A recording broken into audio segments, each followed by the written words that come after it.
Hello, one and all. Welcome to another edition of Diecast Emporium Military Mondays, brought to you by my friends at SmallScaleHobbies.com. In this week's video, we're going to be taking a look at another Artitec Ready Finished model. If you guys are not familiar, again, there's plenty of other examples on my channel, but these Artitec models are absolutely spectacular. They're fully assembled, fully battle equipped, and weathered and decaled, painted, all the good stuff. So if you are doing any sort of wargaming, or you want any of these in your collection, these are great models to try to collect.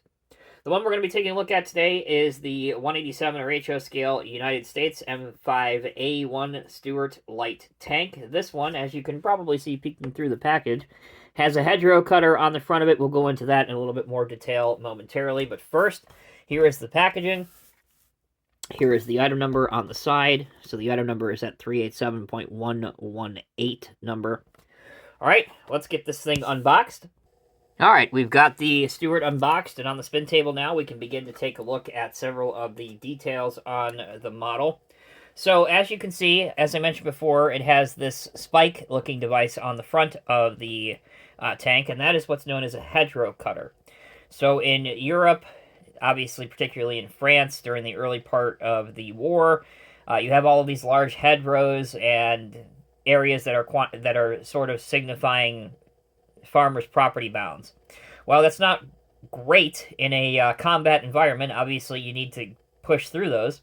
So one solution that the Allies, particularly the Americans, came up with was to requisition a lot of the German beach obstacles and scrap them up and turn them into these hedge cutting devices, and they worked very, very effectively. So to me, it was important to show one of these examples on Military Mondays, because it not only obviously pays homage to the veterans of the Great War, Second Great War, but it also shows some ingenuity when you need it most. So taking a closer look at it now, you can see the front of it. Those are obviously sandbags on the front, which again added a little bit more armor in theater, or at least a little bit more protection. The tracks are finished and painted. You have some tools on the back. You have a radio antenna. You do have a 30-06 machine gun. Might be an M1919 on top. Both hatches are up, so if you have a couple figures, you can put them in. And then again, the Allied star all throughout. Headlights featured on the front. This is what the bottom of the model looks like for those that want to see it. Again, it just is secured to the base in the packaging by a single Phillips screw. The real M5A1 Stuart was powered by 148 horsepower Cadillac engines. The main gun, this piece right here, was a 37 millimeter, and as I mentioned before, it had anywhere from 3 to upwards of 5 machine guns, 30-06, that kind of thing. So overall, I think this model is super, super cool. It's unusual. It's definitely one of my favorites for light tanks for the Second World War. You can pick it up from the Small Scale Hobbies website. I will have a link in this video's description.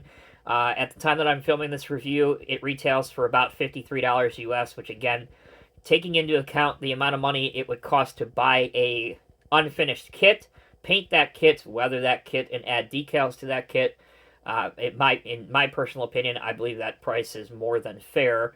And all you got to do is take it out of the box and you're ready to go. Thanks again so much for watching. Until next time, take care, be well. I'll see you in the next review.